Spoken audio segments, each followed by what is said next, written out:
அனைவருக்கும் வணக்கம். நீங்க வாங்கியிருக்கக்கூடிய இடத்தோட பத்திரத்துல தெளிவா மென்ஷன் பண்ணியிருக்கோம், இத்தனை சென்ட் வாங்கியிருக்கீங்க அப்படின்னு சென்ட்ல போட்டிருப்பாங்க. அதே இது நீங்க பட்டால பார்த்தீங்க அப்படின்னா நீங்க கண்டுபிடிக்க முடியாம அளவுக்கு ஹெக்டர்ல போட்டிருப்பாங்க, இல்லைன்னா ஏர்ஸ்ல போட்டிருப்பாங்க. நீங்க பட்டாவையும் பத்திரத்தையும் பார்த்தா உங்களுக்கே புரியும். ஏன்னா நம்ம வழக்கு சொல்ல இருக்கிறது சென்ட் தான் எல்லாருக்குமே இத்தனை சென்ட் இத்தனை கிரவுண்டு அப்படின்னு சொல்லி தான் நம்ம பழகியிருப்போம். ஆனா பாத்தீங்க அப்படின்னா பட்டால ஹெக்டர்ல போட்டிருப்பாங்க.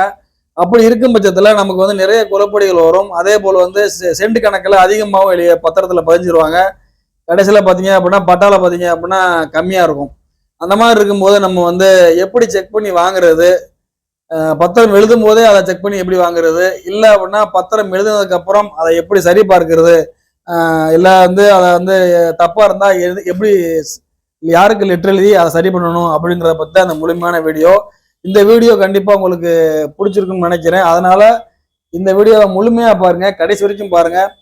பிடிச்சிருந்ததுன்னா லைக் போடுங்க. ஃபர்ஸ்ட் டைம் பார்க்குறீங்க அப்படின்னா சப்ஸ்கிரைப் பண்ணிட்டு நம்ம வீடியோக்களை பாருங்க. இப்போ நம்ம வீடியோக்களை போகலாம்.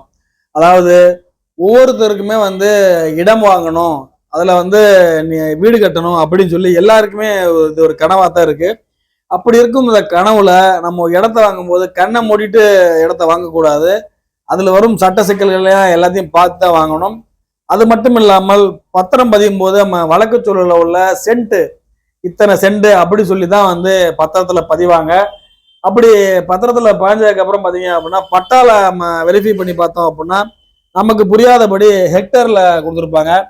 அப்படி ஹெக்டர்ல கொடுத்துருந்தாங்கன்னா நம்ம எதுவும் பயப்பட தேவையில்லை. அதை ஈஸியா நம்ம சென்டர்ல மாத்தி அது சரிதானா அப்படின்னு முன்கூட்டியே பத்திரம் பதியிருக்கு முன்கூட்டியே நம்ம அதை பார்த்துட்டோம் அப்படின்னா இந்த பிரச்சனைகள் வராது. நிறைய பேருக்கு இந்த பிரச்சனைகள் வந்திருக்கு. எப்படின்னா உதாரணத்துக்கு பாத்தீங்க அப்படின்னா பத்திரத்துல பாத்தீங்க அப்படின்னா 247 சென்டை இந்த நபருக்கு நான் விற்கிறேன் அப்படின்னு சொல்லி கொடுத்துருப்பாங்க. ஆனா பட்டால போய் பாத்தீங்க அப்படின்னா 0.99 ஹெக்டர் அப்படின்னு சொல்லி போட்டிருப்பாங்க.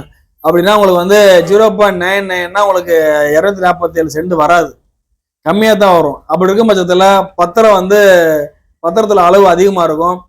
அப்படி இருக்கும்போது நம்ம அடுத்த ஆள் விற்கும் போது நமக்கு அதை விற்க முடியாது. அதே போல் நம்மளுடைய பணமும் விரயமாயிரும். அப்படி இருக்கும் பட்சத்துல நம்ம என்ன பண்ணணும் அப்படின்னா பத்திரத்தை வாங்கும் போதே நம்ம பட்டால உள்ள அளவுகளை நம்ம தெளிவா பார்க்கணும்.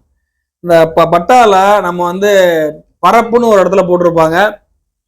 அந்த பரப்புக்கு கீழே பாத்தீங்க அப்படின்னா ஒரு 0.2.5 அப்படி போட்டிருப்பாங்க. அப்படின்னா என்ன ஆகுதுன்னா 0ங்கிறது ஹெக்டர், அந்த 2.5ங்கிறது ஏர்ஸ்.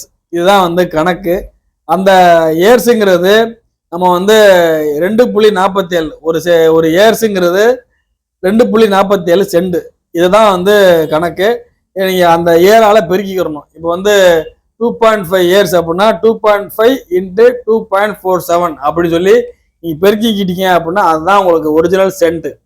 அதே போல ஹெக்டர் 1.25 அப்படி போட்டு தான் வச்சுங்களேன். ஒரு ஹெக்டர் அப்படின்னா 247 சென்ட். நல்லா புரிஞ்சுங்க, ஒரு ஹெக்டர்னா 247 சென்ட். ஒரு ஏர்ஸ்னா 2.47 சென்ட். இதை அப்படியே நீங்க மல்டிபிள் பண்ணி பெருக்கி வச்சுக்கிட்டீங்கன்னா உங்களுக்கு ஈஸியா செக் பண்றதுக்கு ஈஸியா இருக்கும். இல்ல நான் பத்திரம் பாஞ்சிட்டேன், இப்போ நான் எல்லாமே தப்பா இருக்கு, அதை நான் என்ன பண்ணணும் அப்படின்னா ஒண்ணுமே இல்லை. நீங்க ரெவென்யூ டிபார்ட்மெண்ட் உள்ள ஏடிக்கு, அசிஸ்டன்ட் டிவிஷன் இன்ஜினியர் ஏடிக்கு நீங்க லெட்டர் வைக்கணும். இந்த மாதிரி அளவீடு தப்பா இருக்கு, இதை செக் பண்ணி நீங்க சரி பண்ணித்தாங்க அப்படின்னு சொல்லி நீங்க ஒரு லெட்டர் வைக்கணும். அப்படி நீங்க ஏடிக்கு நீங்க லெட்டர் வைக்கும்போது அவரு டிஸ்ட்ரிக்ட் சர்வேயருக்கு அவர் பரிந்துரை செய்வாரு.